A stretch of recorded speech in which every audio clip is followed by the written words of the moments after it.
Okay, let's do the starter, mass spring, simple harmonic motion, and energy.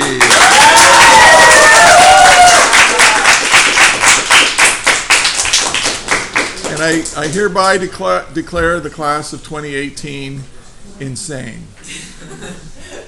All right, so here's what we've got. Here's what's given.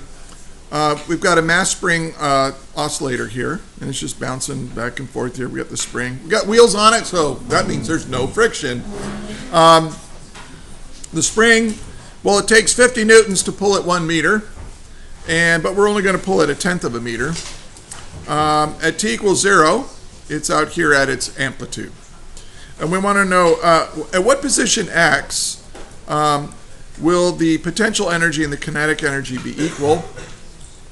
And what is the first time where that takes place? If this is t equals 0, how much time will it take to get to that location on the x-axis, or on its motion there? So, well, here's the deal. Let's do part A. Well, we know that E is equal to K plus U. That is, the total mechanical energy in our system is equal to the kinetic energy plus the potential energy. But if K is equal to U, then we can substitute U and for K here, so we can say the total energy is equal to twice the potential energy. So I just substituted this U in here, so you have 2U. Now, why did I pick U instead of K? Well, because I want to find X, and I know that in the equation for potential energy, X is in that equation. So that's why I picked U. I could have done like E equals 2K, all right? But I'm not solving for the velocity. If I was solving for the velocity where this is true, I would have used the kinetic energy instead. So this means that the potential energy, half of the total energy is potential energy. Well, now potential energy, that's the energy stored in the spring, we know is 1/2 K x squared, and x is what we're trying to find here. And that's going to be equal to the total energy, which is 1/2 K a squared divided by 2. And of course, now for right now, the spring constant doesn't really matter. The spring constant will matter for part B. And so now all I have to do is solve for x. So x squared is equal to, well, multiply both sides by 2. That gets rid of this. And 1/2 a squared. Oops. And so x is equal to the square root of 1/2 a squared. Well, square root of, okay, I can do this in one step. Take the square root of both sides, you get a on the top, and you get the square root of 2 on the bottom. And you plug it in that's 10 centimeters, and you can put it in centimeters, divided by the square root of 2. And so when you plug that in your calculator, you get 7.07 centimeters. And you almost shouldn't even need to use your calculator to get, because it's 0.707 is root 2 over 2. You probably have, I don't know if you have that memorized or not, but there's our answer for part A.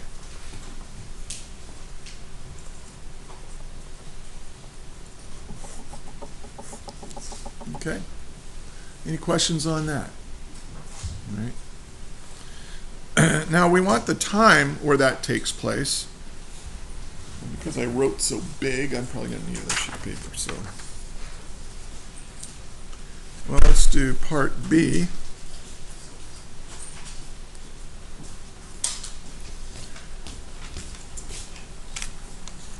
Well, so now really pay attention right here. because I'm starting this oscillator at x equals a,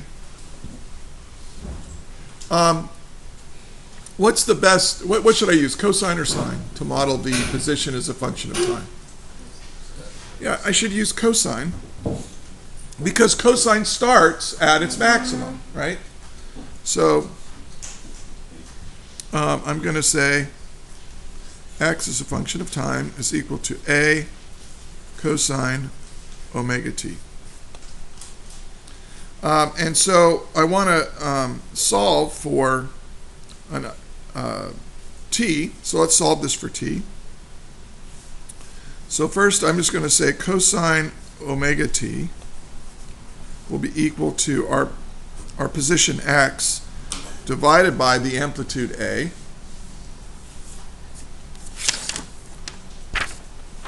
And so then I'm going to take the inverse cosine of both sides, and it'll be omega t is equal to the inverse cosine of x over a. So t is equal to the inverse cosine of x over a divided by omega. Well, I know x and I know a, but I don't know omega. But so that means I need another equation to figure out what omega is. But omega for a mass spring system is equal to the square root of k over m. And this is a basic equation. You really should have it on your equation list and understand it. And understand that this is for a mass spring system. Okay. So omega is equal to the square root of 50 newtons per meter divided by the mass is 2 kilograms. Now look how, I would like to say I did this on purpose, but I didn't. It was just luck. Because this is the square root of 25, right, which is 5. So this is 5. Now I'm going to go ahead and put radians per second. If you go through, well, let's go through that. This is useful. Newtons per meter over kilograms, right? Am I still on screen? Yeah. Well, a newton is a kilogram meter per second squared, and we're dividing that by a meter, and we're dividing it by a kilogram. So that's nice.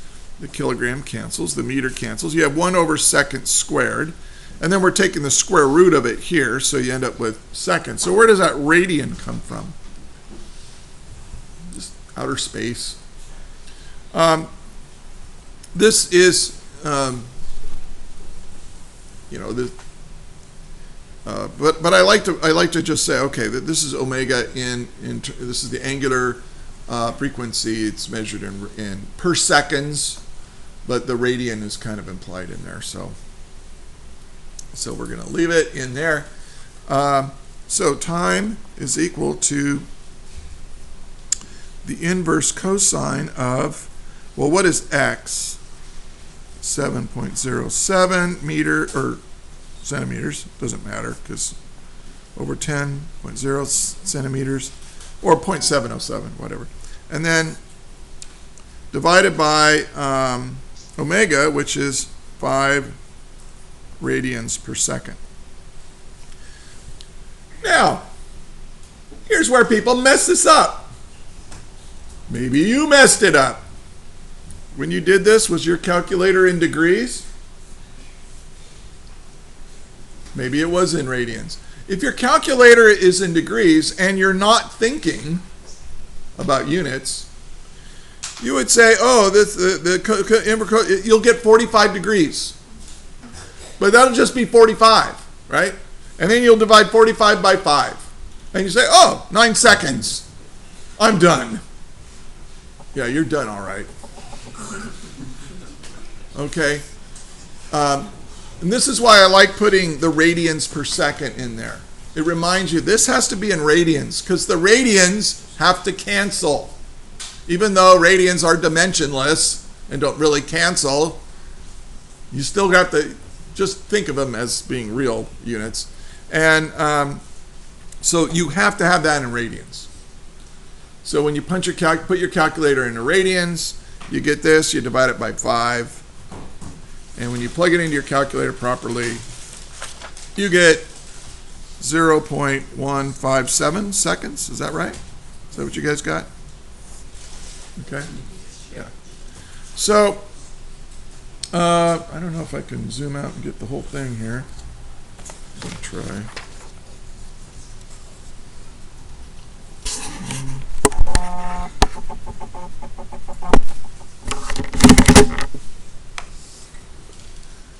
Okay, so here's the whole problem.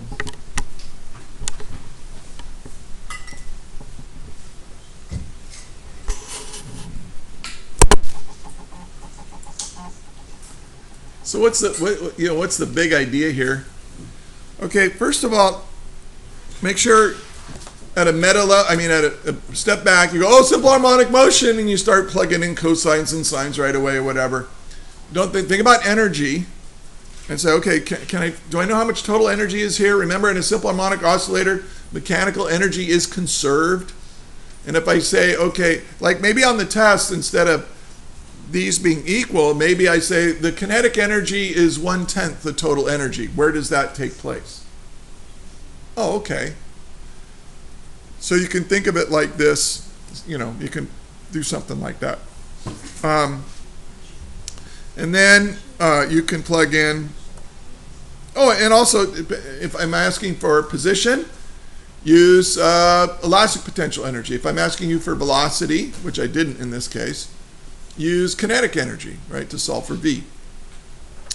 And then to solve for time, you just go through this. And make sure that you know how to choose your position as a function of time equation, depending on where you start. If you start at the extreme, this extreme, you want to say A cosine omega t. What if I started right here? What if I put my mass right here? How would that change this equation? Well, at t equals 0, what is my position? Over here. At negative A, right? So just put a negative in there. And it'd be the same thing. Now, what if I wanted to start t equals 0 where it's in the middle? Well, then I would use sine. If it's going to the right, I would use positive sine, A sine omega t, because the velocity at t equals 0 is, oh wait, is that right? Is that right? Is that right? I think so. And then, what's the derivative of, oh, it's negative sine. So yeah, I have to be careful on that. But, you think about where it's starting, where it is and so on, and whether you should use sine or cosine, because that will be on the test. All right, I've babbled on long enough. That is all.